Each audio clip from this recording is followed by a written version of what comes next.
Ho an'ny tontolon'ny fanatanjahantena sy fifananana samihafa kosa ny romboroapolo sy fatelo amby roapolo ny volana martsa taona 2024 izao indray no anatanterahana ny andian'ny fahatelo amin'ny azakazaka kodiposy fifananana azakazaka posiposy izay tanterahana any Antsirabe. Ampiavaka an'ity andiany ity moa ny fisian'ny azakazaka duathlon izay natokana indrindra ho an'ireo ankizy mpianatra. Androany maraina ary no nampafantarina ny mikasikasika an'ity fifananana ity.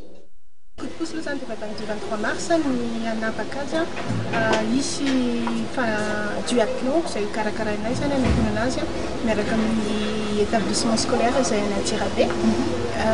Zany hazakazaka bisikileta sy hazakazaka tongotra zany ny atao.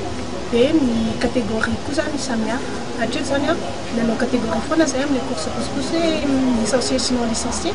Nefa amin'ity indray mitoraka ity zany ataona hoe senior sy vétéran fotsiny mba anomezana chance ho an'ireo olona ireo zany ahazo.